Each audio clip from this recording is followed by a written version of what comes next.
peut-être. Allez, il est 17h presque, on va commencer. Donc bonjour tout le monde. Tout d'abord, merci d'être encore présent à cette heure-là. Nous souhaitions remercier donc le comité scientifique de l'ASFAR pour nous avoir invités à jouer ce bloc 360. Je remercie également le docteur Clément Monet de Montpellier qui sera notre modérateur. Donc, je vais rapidement présenter l'équipe. On est du CHU de Brest, donc le Laurence, infirmière anesthésiste, professeur Anaïs Caillard, donc anesthésiste, Miliane, qui est un de nos internes d'anesthésie, moi-même, docteur Aurélie Subilo, donc je suis médecin anesthésiste, et donc nous sommes formatrices au centre de simulation de la faculté de médecine de Brest. D'habitude, dans une session de simulation, on dit bien que ça doit se jouer dans un cadre sécurisant, avec des règles de confidentialité. Bon, ici, c'est loupé. De respect, de bienveillance, c'est ce qu'on va vous demander envers notre jeu d'acteurs. Il va y avoir donc plutôt, va pas être de l'improvisation, ce sera plutôt une scène de théâtre avec des time-out. Ça va être entrecoupé de questions sur la situation, sur ce qui est en train de se jouer. On va vous demander de votre participation active, donc par le biais de votre téléphone et de l'application de l'ASFAR. Donc, avant de donner la parole à Dr Monet pour présenter le cas clinique, donc on va s'enrôler dans le scénario. Donc, il y a l'équipe d'anesthésie, le docteur Morpheus Anaïs, l'infirmière anesthésiste Laurence Darcos, et donc je serai le docteur Suturel chirurgien, et donc Miliane Cocher, je crois, sera l'IBOD. Voilà. Bonne séance. Allez, on est parti. Moi, je vais du coup essayer de tenir le timing. Ça va être mon rôle. Et donc, soyez prêts avec les téléphones parce que vous allez participer activement à ce cas clinique. Donc, le cas, on vous le décrit là. Vous l'avez affiché, mais je vais vous le lire. Vous allez prendre en charge un patient de 50 ans qui doit être opéré d'une appendicite par voie cœlioscopique. Il a un tableau assez typique. Il a mal au ventre, il a de la fièvre, des nausées, le bilan bio, tout est plutôt concordant sur ce tableau d'appendicite, CRP élevé, hyperleucocytose, etc. Vous avez même l'échographie qui confirme le diagnostic, donc là-dessus, on n'a pas trop de doutes. Ce patient, du coup, il a mal au ventre, il a été titré en morphine, il a des constantes qui sont globalement normales, il a 95 de fréquence cardiaque, une tension qui est conservée, il n'est pas polypnéique et il a une saturation à 97% en air ambiant.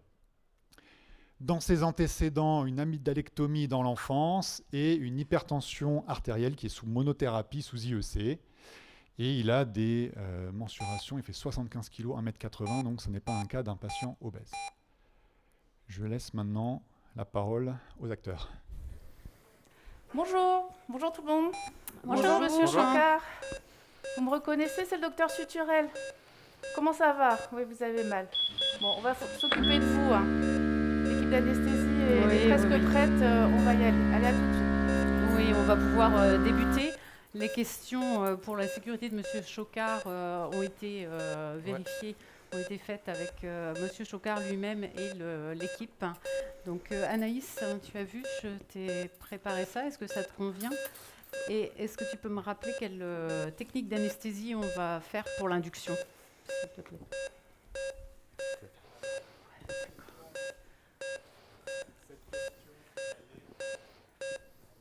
Il faudrait le QCM numéro 1. Ouais. Cette question, elle est pour vous. Peut-être pas. Si, c'est bon, on est au micro. Donc la question, elle est pour vous. La question, c'était de l'IAD vers le MAR. Quelle technique d'anesthésie souhaitez-vous pour l'induction?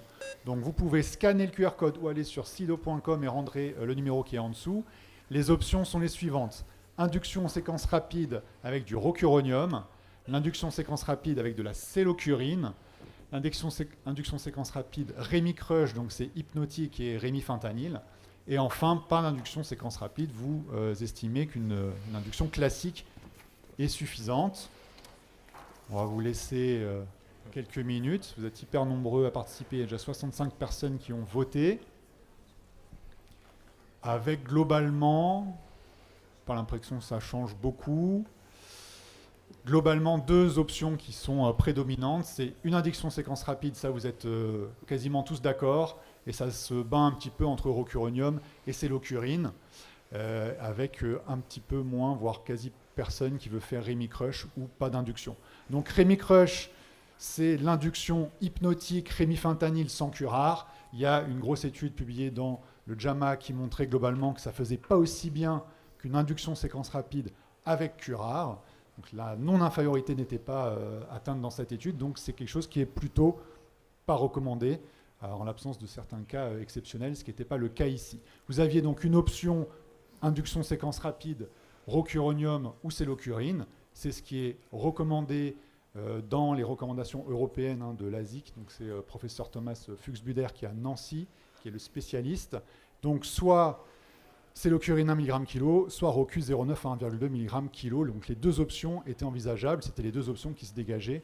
On va voir ce que notre équipe a choisi de faire. Mais écoute, ça me va très bien, Laurence. On va faire du rocuronium et Très du bien, propofol. je commence. Je te laisse commencer après Oui. oxygéner. Je regarde le poids, 75. Monsieur Chocard, je peux mettre le masque sur votre visage. Vous allez pouvoir respirer comme vous faites habituellement. On va démarrer l'anesthésie. Voilà, à tout à l'heure. Je mets le masque sur votre visage. Vous pouvez respirer. Voilà, c'est très bien. Ok, Laurence, tu me dis quand c'est bon pour toi? Oui, j'attends de voir mon CO2, la fraction expirée en O2. Voilà, c'est très bien, monsieur. Respirez. Voilà, c'est parfait. La fraction, voilà, ça y est, on va pouvoir démarrer. La fraction Ok. expirée en Monsieur O2 de Chocard, 90. On vous dit à tout à l'heure. C'est parti. Je commence l'injection. Voilà, vous pouvez fermer vos paupières quand vous le souhaitez. Et puis on vous dit à tout à l'heure, monsieur.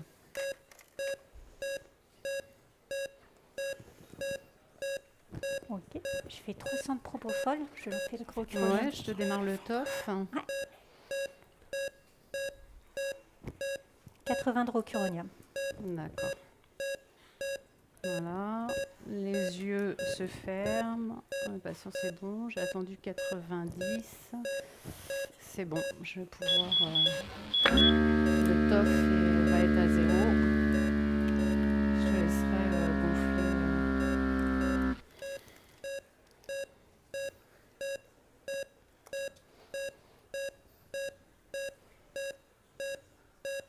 Les paupières. Donc un pot gaussant, voilà, si tu veux bien, s'il te plaît, me gonfler le ballonnet. Ballonnet gonflé. Voilà, c'est bien. J'éteins, je vais fixer ma sonde.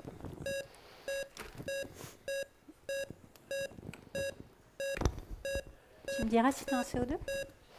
Ouais, j'ai un CO2, c'est bien. Donc les yeux de monsieur sont fermés.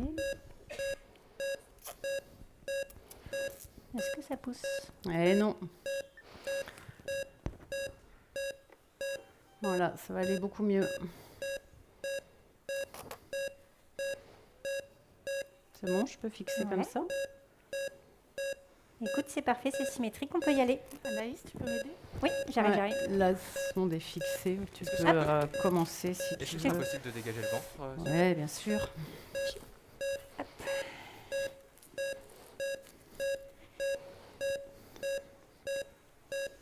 C'est parfait. Hop, Voilà, tu vas me donner le... C'est bon, j'ai. Tiens. c'est bon. Je démarre. T'as lancé le CEVO, je lance Ouais, le... ça y est, je je mets mets le une cible à CEVO. 4 pour le Rémi. Hop, c'est lancé. Voilà, délicat frais.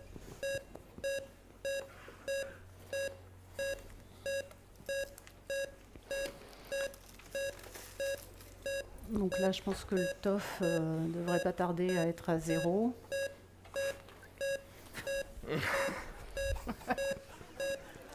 J'ai mis en place la sonde thermique. Ouais, voilà, la température apparaît. Ici, TOF.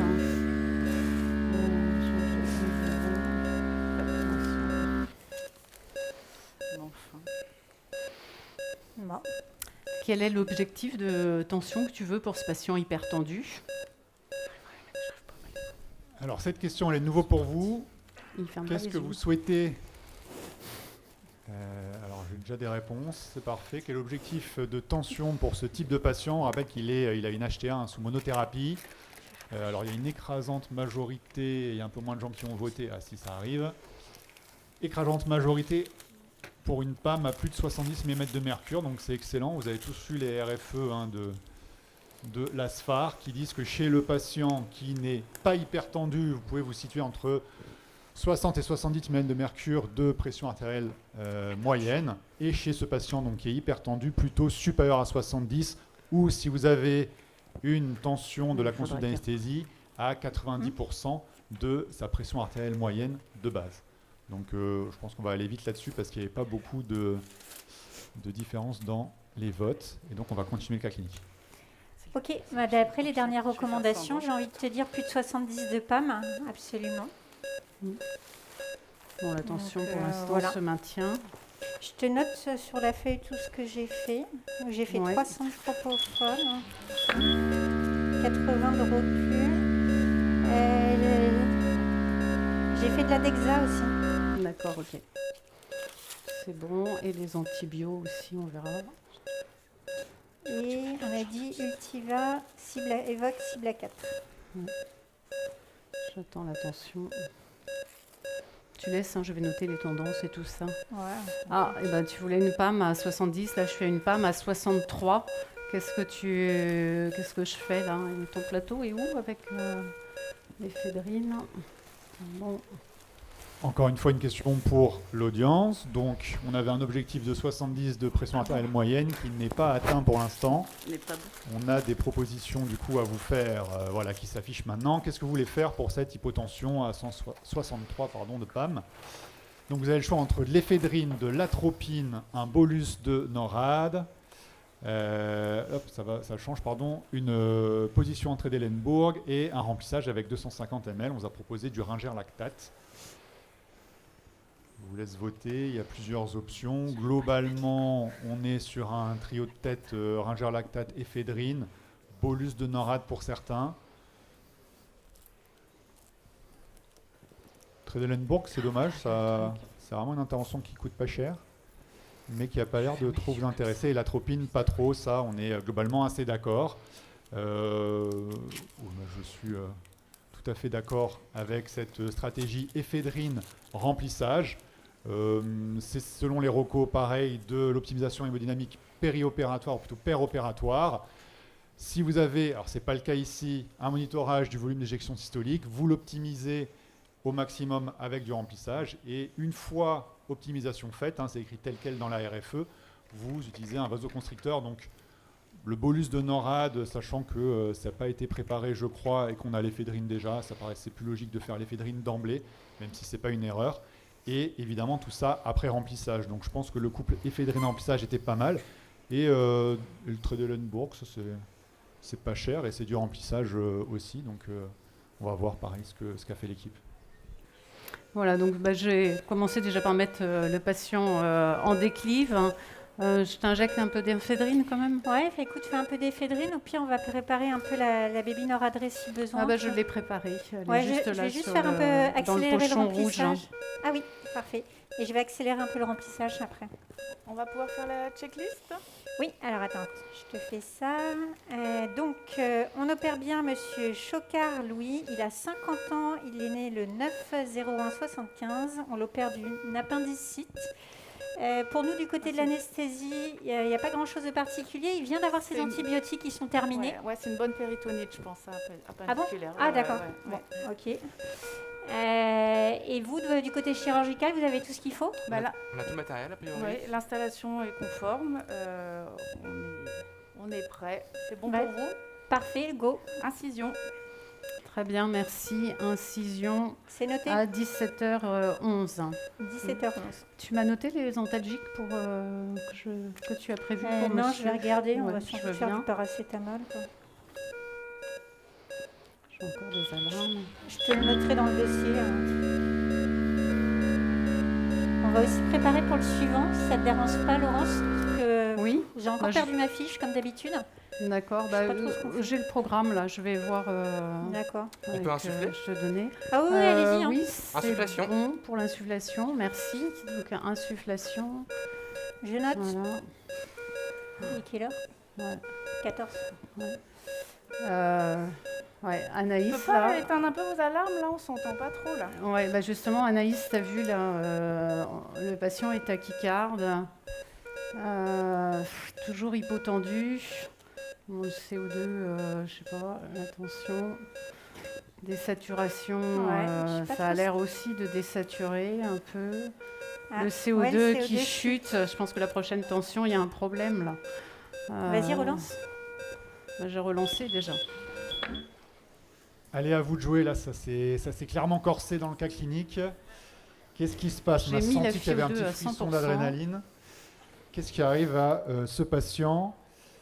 Pourquoi est-ce qu'il est encore Ah, hypotendu? léger, un peu. Alors, choc anaphylactique, choc hypovolémique, choc septique, une anesthésie qui est trop profonde ou, à 0% pour l'instant, un problème des limites des alarmes. Alors, on a un peu de temps, hein, on est bien dans le timing du cas clinique, donc peut-être que s'il y a des gens qui veulent défendre leur choix, je vais vous faire intervenir un petit peu. Il y a des arguments hein, quand même pour les... Bon, globalement, vous êtes assez d'accord on est sur un état de choc péropératoire avec 3 options anaphylactiques, septiques et hypovolémiques. Alors, qui c'est qui veut défendre le choc septique? Qui c'est qui est parti sur cette option? C'est tout à fait défendable, hein, il y a pas mal d'arguments. Ce serait quoi les arguments du choc septique là, dans ce cas clinique? Le contexte, merci. Le chirurgien nous a dit que c'est une bonne péritonite. Donc ça, c'est un bon contexte. Qu'est-ce qu'il y a d'autre comme argument pour... si on regarde le scope, alors vous ne l'avez plus affiché. Qu'est-ce qu'il y avait juste avant qu'on le fasse Ouais, j'ai entendu. Alors j'ai la tachycardie, j'ai la baisse de la saturation, baisse de la capnie, une tension basse, une PAM à 44. Ok, quelqu'un veut dire un truc de cette tension artérielle là? Oui. Ouais, donc on a une diastolique qui est effondrée, ce qui va plutôt dans les 2 premières options, hein, ce qui était le choc anaphylactique ou septique. Très bien. Qu'est-ce qu'il y a d'autre comme argument, alors qui va plutôt dans le sens de l'anaphylaxie, qui est arrivé un peu tardivement? La désaturation, très bien.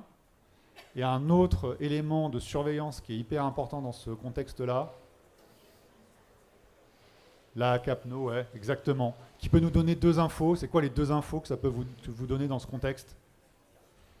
Alors oui, donc ça c'est la valeur absolue. J'ai entendu débit cardiaque, c'est ça. Donc la chute de l'ETCO2 en dessous de 20 ou en dessous de 25 dans certaines études, ça vous oriente plus précocement que les signes cliniques vers de l'anaphylaxie. D'accord? Deuxième chose, qu'est-ce que vous avez comme autre information sur la courbe de Capno? Ouais, merci, la forme. Hein. Donc avec l'anaphylaxie, vous pouvez voir apparaître la bronchoconstriction et donc avoir une courbe de Capno qui est un peu en aileron de requin, là, puisqu'il y a un défaut d'expiration. La bronchoconstriction fait que le TCO2 va mettre plus de temps à arriver à son plateau. Parfait, si je peux revoir le diapo pour mettre les... Qu'est-ce qu'on avait voulu dire là-dessus? Voilà, on avait surtout voulu mettre en avant alors, les éléments des grades 1, 2, 3, 4 de l'anaphylaxie qui finalement dans la RFE 2025 n'ont pas tant changé. Par contre, ce qui est clairement écrit et dans l'argumentaire, c'est très bien expliqué, c'est que la baisse de l'ETCO2, c'est un signe précoce qui doit vous alerter et qui est dans plusieurs études bien associé au diagnostic de l'anaphylaxie. Allez, on va voir s'ils ont fait le bon diagnostic et comment ils s'en sortent. Et qu'est-ce qui se passe du coup là? Bah écoute, je sais pas trop. En tout cas, on a l'impression que là, qu'il se dégrade son hémodynamique.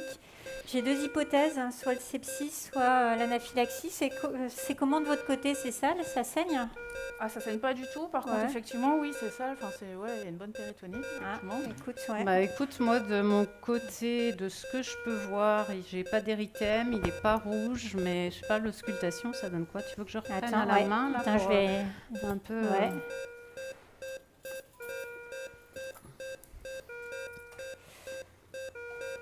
Écoute, j'ai l'impression que ça sibylle. Hein. Et moi, je sais pas ce que tu en penses, Laurence, mais je pense qu'on va partir sur un choc anaphylactique de grade 3. Bah écoute, on avait les signes hémodynamiques. Si maintenant tu me dis qu'il y a les signes respiratoires, oui. Bon, on s'organise comment? Tu veux que je prépare quoi? Je commence par quoi? Donc.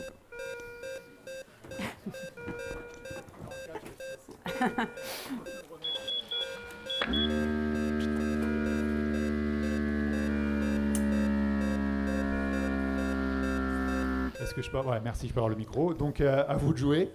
J'étais en train de suivre, j'étais hyper passionné du déroulé du truc. Donc, quels sont les traitements de première intention? Donc, le MAR a clairement annoncé le diagnostic. Donc, vous étiez parti sur la bonne hypothèse. C'est un choc anaphylactique de grade 3. Traitement de première intention. Bon, là, il y a une écrasante majorité. J'espérais pouvoir un peu plus débattre, mais pas tant. Personne n'a envie de faire un peu de corticoïdes. Alors si, on peut quand même débattre. On peut quand même débattre parce que ça pourrait être intéressant. Alors bon.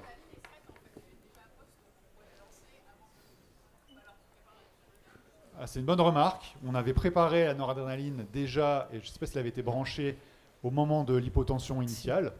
Donc effectivement, ça peut se débattre de la lancer. Dans ce cas-là, qu'est-ce que vous faites? Vous faites l'adré en plus ou vous lancez la norade et on voit si ça remonte ou...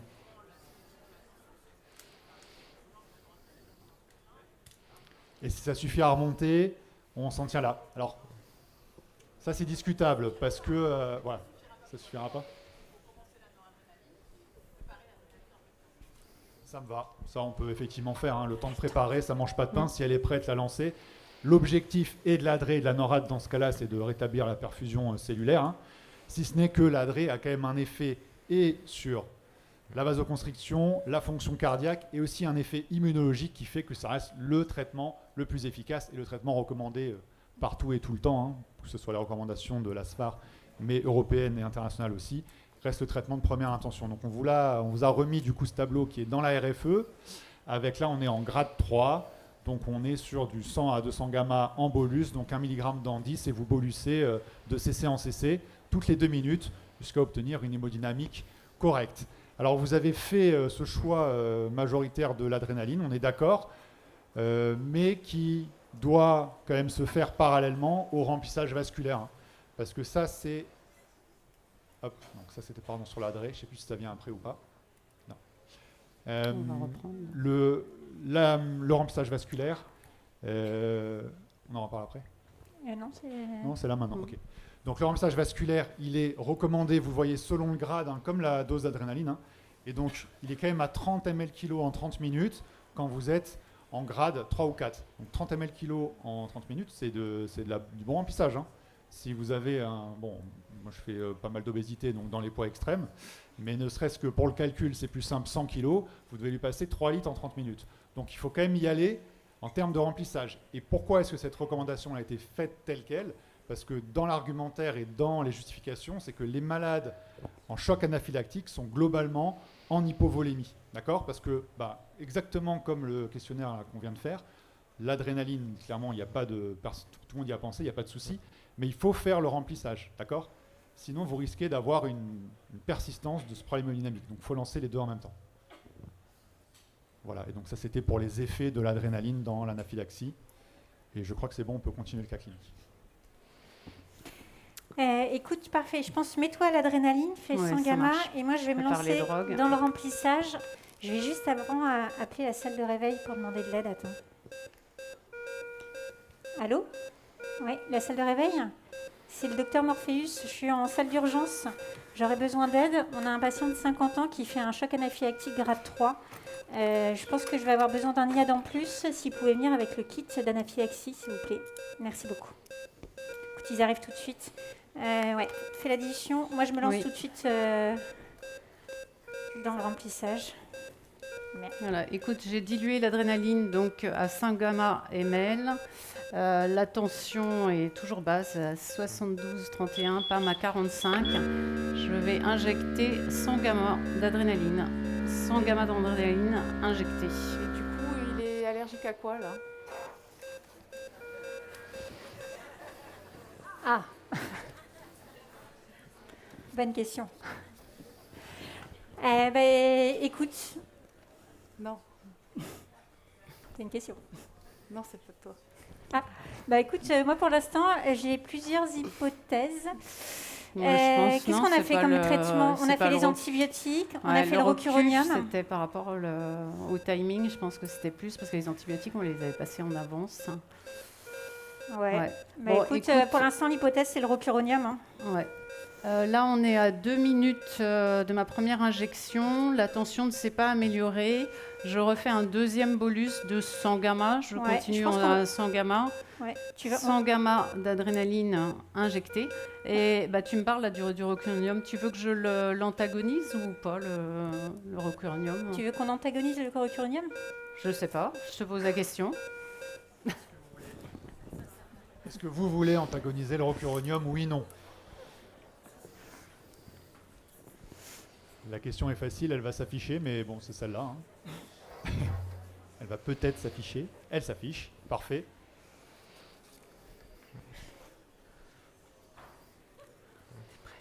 C'est super, on passe à chaque fois les 100 votants.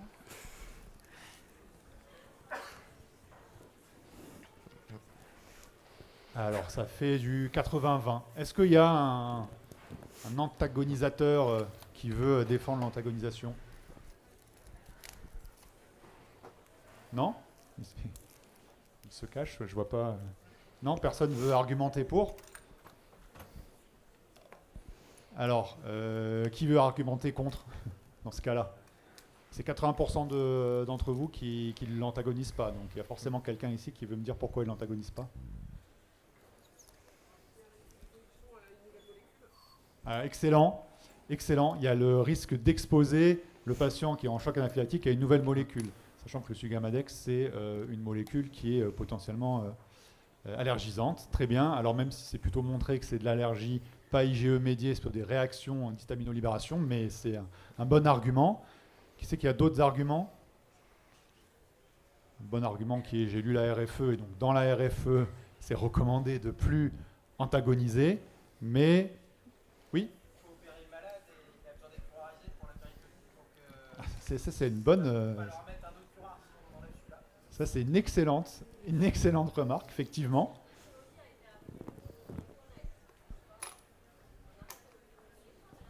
Est-ce qu'il a été exsufflé, le patient? Est-ce que son pneu péritone a été exsufflé? On est un peu en pause. Ils sont en pause. Ouais. Tu prends ça comme tu veux. Hein. Ils sont en train de ramasser le gant qu'ils ont fait tomber tout à l'heure. C'est ça. Il y a un sepsis sur la défaut Ouais, d'asepsie. c'est plus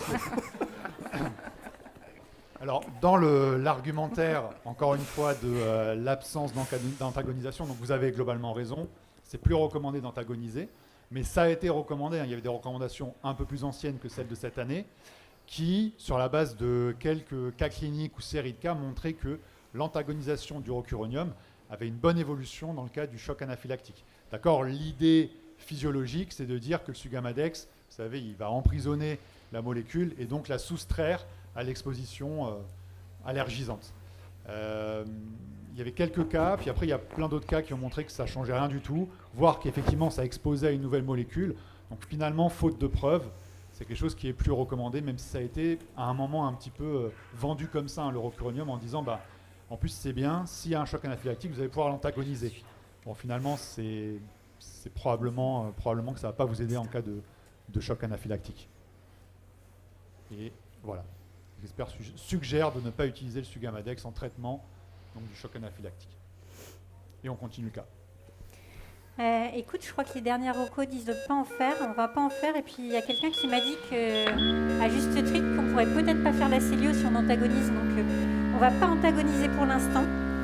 On continue le remplissage. Pour être sûr d'être j'ai bon. l'impression qu'il s'améliore. J'ai Il n'est pas un peu la rouge capnie, de votre côté qui fonctionne. Qu'est-ce que tu as dit? Il est un peu rouge Ouais, de votre ouais, côté ouais, ça y est. Ah. Oui, la tension, je pense, est en train de remonter. Il s'améliore. Bon, j'étais en train, comme il s'améliore, voilà. Nickel. Pas mal. J'étais en train de rechecker les aides cognitifs de la SFAR. Donc, l'appel à l'aide, on l'a fait. Les voies veineuses, je vais en mettre une deuxième. Ouais, c'est une deuxième. Voilà. L'adrénaline, là, on est à 6 minutes. J'ai fait 3 bolus de 100 gamma d'adrénaline. Donc, ça a été efficace. Le remplissage, donc, c'est 30 millilitres kilo de cristalloïdes. Donc là, il fait 75 kilos, on n'est pas loin de... Bah là, j'ai fait 1,5 litre ouais, normalement. donc c'est bien. J'étais hyper efficace. La ventilation, voilà, on est efficace. Ah Eh ouais. ben, écoute, ce qui nous reste là maintenant, c'est peut-être pendant que je mette la deuxième voie veineuse, faire le prélèvement biologique. Ah merde, le bilan, je sais plus. Ça a changé, non? Je sais plus ce On qu'il va faut voir faire. ça. Allez, à vous de jouer. Vous avez le droit de nous donner le bilan à faire. Donc là, on est à la phase toute immédiate, hein. Le bilan du choc anaphylactique. Quel dosage biologique moi, faut-il je faire l'ai en fait. aigu? Tryptase, CRP, lactate, PCT et IgE latex. Donc ça, c'est bon. Et pourquoi elle a pas... Ah, vous avez peut-être la possibilité que donner qu'une réponse. Ah, peut-être. Je sais pas si vous pouvez voter 2 réponses. Non, Ah, c'est pour ça. ça. C'est pour ça. Donc vous allez faire un mono-bilan. Très bien, vous avez bien choisi. S'il n'y en a qu'un à faire, du coup c'était celui-là. Pas de grande nouveauté quant au bilan à faire à la phase initiale. Et donc là vous avez le timing, hein. 15 à 30 minutes, 30 minutes à 2 heures. Et après J1, J4. Donc tryptase, c'est 30 minutes à 2 heures et à J1 pour avoir et le pic et basal, hein, c'est ce que vous avez, la courbe en bleu de la tryptase. L'histamine, c'est à la phase toute aiguë parce que le pic est très précoce et après ça redescend très très vite. Ces deux arguments vont vous permettre, la tryptase notamment avec le H30 et le H24, quand même d'orienter votre situation vers de la réaction d'hypersensibilité immédiate et probablement IgE médié, même si ce n'est pas vraiment ça qui va vous donner cette information. En tout cas, ça veut dire qu'il y aura eu une dégranulation, une activation mastocytaire, vu que la tryptase a fait un pic et qu'elle est redescendue. OK, et après, plus à distance, d'emblée, hein, vous avez les IgE spécifiques aussi à faire. Sicurare, donc c'est ammonium quaternaire, hein, qui est commun au curare, et latex, chlorhexidine. Ce sont les 3 IgE spécifiques à faire dans le bilan immédiat. Dans la RFE, c'est bien écrit qu'il n'y a pas de raison d'attendre pour les faire. Vous pouvez les faire d'emblée à la phase initiale avec votre premier bilan. Voilà. Je les ai remis ici. Et donc après, à distance, à 4 semaines, sauf en cas de nécessité de reprise d'urgence, vous pouvez le réduire ce délai à 4 jours, mais normalement, en dehors d'une reprise immédiate, vous avez jusqu'à 4 semaines, enfin, vous avez à partir de 4 semaines, pardon, pour faire tout le bilan à l'ergo avec les tests cutanés. Et on va continuer. Eh bien, écoute, avec la fiche, il faut qu'on fasse histamine, tryptase, IgE spécifique. Je suis embêtée la dernière fois. J'avais ça dans le kit, donc Ouais, c'est bon, ça a été remis à, Ok. à Du coup, jour. il va donc mieux là, j'ai entendu. insultime. Je peux reprendre là? Je peux Attends, reprendre la chirurgie là? ouais, on attend juste la dernière tension pour voir. La dernière fois, je crois que l'histamine, il ne me l'avait pas dosé en On a plus. Hein. d'autres interventions à suivre là? Donc c'est bon, je peux y aller? On fait quand même un petit Ouais, choc on va anaphylactique de pouvoir grade 3, quoi. peut-être, qu'est-ce qu'on fait? On récupère un bras, parce que les 2 bras sont le long du corps. Tu veux un Ouais, cathé artériel, écoute, en technique, on fera Ouais, ça je après. pense qu'en... Ou on- Ah, Alors, écoute, la combien de tension est temps de bonne. chirurgie? Le chirurgien demande s'il peut reprendre la chirurgie. Voilà. Donc c'est une question encore pour vous. On donne toujours dans ces petits scénarios un rôle particulier au chirurgien. Je ne sais pas si c'est inspiré de la vraie vie ou pas. Alors, dans le contexte de réaction anaphylactique, quand peut-on envisager de poursuivre l'intervention? Alors, après 10 minutes d'attente systématique, si le chirurgien est pressé, surtout pas trop de risque de récidive, et après normalisation de la situation hémodynamique, ce qui a l'air d'être encore une fois la réponse de l'écrasante majorité. Vous êtes décidément très très bon. Vous êtes aussi bon que cette équipe de Brest qui prend toutes les bonnes décisions au fur et à mesure. Donc c'est bien expliqué, hein. Et par rapport aux recommandations précédentes, on voit que la poursuite a été, on va dire, encouragée sur ces RFE-là. Donc grade 1 et 2, poursuite de la chirurgie, d'accord ? Grade 3, donc la situation actuelle, poursuite possible selon la stabilisation, donc ce qui est le cas ici. Donc effectivement, on peut reprendre cette chirurgie. Et même en grade 4, c'est quand même costaud, il faut discuter le report hors urgence vitale. C'est-à-dire qu'il y a quand même une porte qui est laissée ouverte à la poursuite de l'intervention en cas d'urgence vitale, même si vous avez vu un grade 4 d'anaphylaxie. Pourquoi c'est argumenté comme ça? C'est que le fait d'arrêter et de rendormir le patient dans un délai qui des fois est incompressible, ça réexpose à une situation qui est embêtante pour tout le monde, surtout si c'est dans un délai assez court, c'est-à-dire que là on est en péritonite, finalement on arrête tout, dans 2 jours malgré les antibiotiques, il a fait l'abcès, il faut le reprendre, et ben on va se trouver dans une situation délicate où on n'a pas de bilan allergo qui avait plus le temps d'être fait, et on doit se lancer donc dans une anesthésie avec plusieurs médicaments qui peuvent être incriminables, antibio, curare, latex, etc. Donc on peut effectivement, dans ce cas-là, on pouvait poursuivre l'intervention. Écoute, on m'a dit que chirurgien pressé n'était pas un argument, mais par contre, la tension, elle est repartie. Ouais, Je pense qu'on a réussi à stabiliser le patient. Pour moi, on va pouvoir continuer. Est-ce que vous voulez pas changer d'antiseptique? Et peut-être Ah que ouais, le docteur bonne voulait peut-être changer de gants? On va changer l'antiseptique, on change les gants. Nous, plus de curare. Vous vous débrouillez, il faut être rapide, on ne réinjecte pas. Non, j'en Et ai pas plus pour très longtemps. d'antibiotiques non plus. Ok, et justement, ce patient-là, il était programmé dans une semaine pour sa cure de hernie inguinale. Là, je peux le maintenir au programme? Il y a des choses à faire? Qu'est-ce que je dois faire là, du coup? On Faut est devant reporter quand même un choc anaphylactique de grade 3. Mais il y a des procédures à faire? Qu'est-ce que je dois faire? Alors c'est encore, et c'est la dernière question qu'on va vous poser. Donc le chirurgien vient d'annoncer que le patient était programmé dans 3 semaines pour une chirurgie de cure de hernie inguinale, une chirurgie vitale probablement. Comment est-ce qu'on va faire pour l'opérer? Reprise précoce au bloc opératoire. Donc impossible de reprendre au bloc avant un bilan allergo, 6 semaines. Préféré sous ALR seul. Réaliser un test allergo dans les 24 heures. Injection de corticoïdes avant le prochain bloc.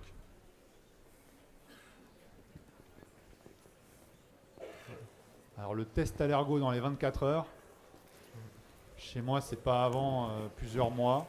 Si quelqu'un là dans 24 heures, je veux bien avoir les contacts. L'ALR seul, quelqu'un veut défendre l'ALR seul? C'est pas... C'est quoi le souci de l'ALR seul là quand même? On est parti sur une ambiance eurocuronium, mais c'est quand même pas prouvé. Donc l'ALR seul va quand même vous exposer à des choses qu'on n'a pas éliminées pour l'instant. Donc il faut qu'on le fasse ALR seul. Et quoi d'autre? Latex free. Ouais, latex free. Donc bon, ça complique encore un petit peu les choses. L'injection de corticoïdes avant le prochain bloc. Bon, ça c'est parfait, personne a voté ça. Est-ce qu'il y a des situations dans lesquelles la préparation anti-allergique peut avoir un intérêt? Donc, dans la RFE, non. Mais quand on lit quand même le détail, il y a l'allergie aux produits de contraste iodé qui peut bénéficier de préparation, pas que les corticoïdes d'ailleurs, avec une diminution des récidives. C'est une étude, mais globalement, l'injection de corticoïdes ne prévient pas les réactions grade 3 ou 4 allergiques. Donc, je pense que vous avez tous raison. Voilà, donc vous avez tous raison. J'ai des lunettes, mais j'ai pas des loupes non plus, donc je la connais pas parfaitement. Mais globalement, vous avez raison. Et je crois qu'on a fini ce cas clinique. C'est juste s'il faut le reprendre en urgence. Il faut un peu ce qu'on a dit, pas de latex, éviction du latex, éviction de la chlorhexidine, parce qu'il y a beaucoup d'allergies cachées à la chlorhexidine et c'est quelque chose à laquelle on ne pense pas forcément. Éviter les gélatines, mais bon, à l'heure actuelle, elles sont plus recommandées, en tout cas nous, pour les colloïdes. Et évaluer la balance bénéfice-risque en fonction si vous devez utiliser des bêta-lactamines. En effet, vous avez raison, pour ceux qui ont proposé l'ALR, si c'est possible, il faudra mieux faire de l'ALR plutôt qu'une anesthésie générale. Si vous n'avez pas le choix sur l'anesthésie générale, le curare que les recommandations proposent, c'est le traclyrium, parce que c'est celui qui est le moins allergisant. Mais vous prenez un risque, donc c'est toujours, il faut que le risque soit justifié chez le patient, sinon il faut éviter les curares au maximum. Concernant la femme enceinte, je crois qu'il y a des recommandations spécifiques aussi. Je ne sais pas si elles sont là-dedans, mais voilà. On peut tester pour les anesthésiques locaux maintenant chez les femmes enceintes. On reprend. C'est fini. Donc, oui, écoute, pour moi, je ne sais pas, c'est pas urgent ta chirurgie, non? Non. Bah Pour la semaine prochaine. On va attendre. Ouais, bah, On va je faire. serais plutôt parce qu'on va devoir curariser ton patient à tous Mais les il faut coups. attendre combien de temps du coup? Bah, on va attendre les bilans allergo. Je te dis pas les délais. Je vais essayer d'appeler ma collègue pour voir si ça peut aller plus vite. D'ailleurs, en parlant de ça, il faut absolument qu'on envoie tout à l'allergologue pour avoir des infos sur les résultats. Je crois que dans les dernières recos, il y a une fiche. Écoute, avec Laurence, on va checker ça. Et puis, vous finissez pendant ce temps la chirurgie. Ok, je finis au plus vite. Et une dernière question, une fois que la chirurgie est mise, que le patient est fini, une fois que le cathéter artériel est mis, on prévoit quoi? Tu prévois, je le réveille, on le garde longtemps au réveil, tu prévois des soins? Écoute, c'est une bonne question. Pour l'instant, on va le techniquer. Donc, je vais lui mettre un monitorage hémodynamique. On voit si on est stable pendant tout le bloc. Si c'est le cas, probablement, on va le réveiller et le garder en surveillance prolongée en SSPI. Sinon, je vais appeler nos collègues de la réanimation d'accord, ok. parce que je ne suis pas sûre qu'on s'en sorte tout seul. Ok, ça marche. Bon. Bon, c'est Merci. parti. Je vais noter tout On ce fait la qui s'est paperasse. passé. Je vais noter des alarmes, on va faire ça. Bravo, du coup c'est fini, encore une vie de sauvée. Très bien.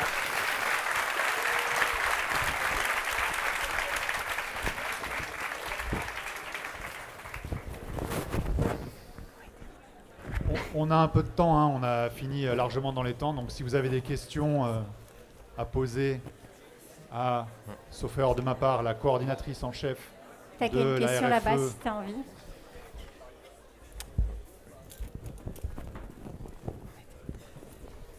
C'est une péritonite, on va continuer les antibiotiques ou pas? Je crois que la question, c'est si c'est une péritonite, est-ce qu'on continue les antibiotiques? Exactement, c'est ça. C'est une bonne remarque. Probablement qu'il faudra voir le bénéfice-risque. Il faudra peut-être adapter à une suspicion d'allergie aux antibiotiques déjà faits parce qu'on n'a pas de certitude sur le rocuronium et que les deux ont été injectés quasiment en même temps puisque quand elle me fait faire la checklist, on a déjà fini d'injecter les antibiotiques. Donc vous avez une remarque qui est très intéressante. Oui.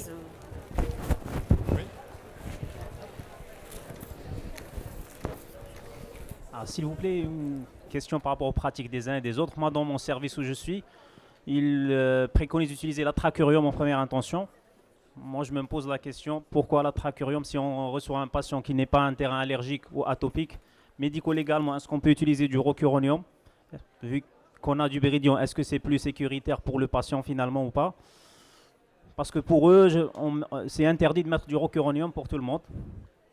Ah, interdit, je crois. C'est-à-dire, médico-légalement, pour eux, ça passe pas. Moi, je leur dis, si un patient n'est pas allergique, n'est pas atopique, pourquoi ne pas utiliser le rocuronium en première intention? C'est la question. On est d'accord que vous parlez d'une anesthésie sans ISR. Oui, sans ISR. Une anesthésie sans ISR, c'est pour une chirurgie qui nécessite une curarisation chez un patient non connu allergique, atopique, à rien du tout. Est-ce qu'on a le droit, médico-légalement, d'utiliser du rocu ou pas? C'est une bonne question. Pour moi, il n'y a pas de contre-indication à utiliser le rocuronium. Par contre, vous le faites en ayant en connaissance de cause que vous prenez un risque allergique qui est non négligeable chez votre patient. C'est comme souvent, vous aviez le choix pour les ISR entre la cellocurine et le rocuronium. En fait, on commence à se rendre compte que les deux ont autant de risques allergiques. Donc, c'est vrai que vous prenez un risque supplémentaire sur le patient. Je pense qu'on est beaucoup quand même de temps en temps sur des chirurgies qu'on va nécessiter de curariser. En tentant, on utilise le rocuronium sans forcément qui ne rentre pas dans le cadre de l'indication d'ISR parce qu'on a, comme vous le dites, souvent envie d'antagoniser nos patients. C'est un risque qu'on prend. Mais légalement, je ne crois pas qu'il y ait d'arguments qui disent que vous n'avez pas le droit. Non. Par contre, voilà, vous prenez un risque et vous avez conscience de ce risque-là en l'injectant. Ah, on a une autre question derrière toi. Bonjour, merci pour votre simulation. Ma question, c'était juste, est-ce qu'il y a une indication, une fois le patient stabilisé sur le plan hémodynamique, d'introduire un pouce seringue d'HSHC et un PSE d'adré en entretien? Alors, bonne question. L'adrénaline, en effet, elle est... je vais peut-être couper Clément si tu veux répondre, mais l'adrénaline est dans les recommandations en IVSE. En effet, si vous êtes sur un grade élevé, il faudra l'entretenir au pouce seringue. Pour les corticos, pour moi, dans les recommandations, elles n'y sont plus. Non, les corticos, pas d'intérêt majeur. Pas dans l'immédiat. Pas dans l'immédiat. Même dans les corticos, dans un deuxième temps, c'est quand même... Alors, En fait, on fait les corticaux, ou on faisait les corticaux, on fait le bolus, en espérant que, vu le délai d'action, ça prévienne le rebond ou la récidive allergique. En fait, en périopératoire, cette récidive, quand on regarde les chiffres, c'est hyper rare, hein. C'est rarissime. Et c'est aussi la raison pour laquelle on disait 24 heures de surveillance, scopée, etc. pour le rebond. En périopératoire, c'est hyper rare. C'était surtout décrit en fait pour des allergies alimentaires. Parce qu'en fait, on n'a pas éliminé l'allergène immédiatement. Donc il peut y avoir effectivement des rebonds, c'est décrit. Mais dans ces cas-là, finalement pas trop. Donc même les corticoïdes en bolus dans un deuxième temps, dans la RFE, c'est plus recommandé parce que c'était ça l'intérêt, c'est d'éviter le rebond. En fait, le rebond, il est quasi inexistant. En tout cas, à la phase aiguë, corticoïdes, zéro intérêt parce que ça agira pas avant 4 à 12 heures selon la dose que vous faites, quoi. C'est 0,05, 0,1 gamma kilo minute pour débuter, mais après, bon, ça va dépendre de l'hémodynamique. Merci pour la simulation. J'ai une question par rapport à la poursuite de l'intervention en cas de choc. Est-ce que si je suis sur une chirurgie réglée et le patient il fait un choc à l'induction, là vous conseillez quoi? On continue, on arrête, on fait le bridgeon, on fait pas, on amène le patient en réa ou on fait comment dans ce cas? Merci. J'ai pas suivi la question. La question, c'était la question de la poursuite ou de la reprise en cas de choc. Donc vous avez vraiment, ça vous l'avez dans la RFE, hein, c'est sur l'ASFAR. Sur le site de l'ASFAR, vous pouvez le télécharger, vous avez l'aide cognitive. C'est parfaitement bien décrit en fonction donc, de votre grade, la poursuite ou non. Grade 1, grade 2, vous poursuivez. D'accord? Oui. Oui, parce qu'en fait, si vous arrêtez et que vous réveillez le malade, il va falloir le rendormir pour la même chirurgie. Et donc, vous allez vous réexposer le patient probablement au même produit. Vous allez devoir vous poser la question de quel produit était en cause. Donc, si vous l'avez induit, que vous avez grade 1, grade 2, donc vous avez récupéré la situation, vous poursuivez la chirurgie. Et même grade 3, si vous l'avez stabilisé, vous poursuivez. Et grade 4, globalement, on va plutôt arrêter, sauf urgence vitale, donc pas de la programmer comme tu disais. Urgence vitale, on peut poursuivre, sinon dans ce cas-là, effectivement, on arrête, on met le patient en réa et on rediscute à distance. Vous avez dans les dernières recommandations qui sont en accès libre sur le site de l'ASFAR vraiment des fiches annexes qui sont très bien faites et qui vous donnent vraiment la prise en charge du patient. C'est des fiches, je pense, à avoir facilement au bloc opératoire en tant qu'aide cognitive. N'hésitez pas à les télécharger. C'est vraiment un accès gratuit sur le site. Ah, il y a encore une dernière question. En fait, je voudrais savoir, vous avez donné quoi comme antibiotique pour ce patient? Roséphine Flagile. C'était ce qu'on avait mis dans le... Et ce médicament, vous n'allez pas le continuer, sauf si on a les résultats... Eh ben, c'est la question qui a été posée, qui est une très bonne question. Est-ce qu'il faut continuer les antibiotiques? Pour l'instant, j'avoue que je n'ai pas la réponse. Je pense que tant qu'on n'a pas éliminé le risque allergique lié aux antibiotiques, c'est difficile de poursuivre Roséphine Flagile pour l'instant. Donc il faudra probablement discuter pour un switch en attendant les résultats. Sauf toujours bénéfice-risque en fonction du patient. Mais oui, vous avez raison. Autre question. Vous êtes allé vers le choc anaphylactique. Mais si, bien sûr, c'est le cas parce qu'il s'est traité après l'adrénaline et tout. Mais si il ne s'est pas amélioré, c'est-à-dire s'il n'y avait pas d'amélioration, ça peut être aussi le choc septique.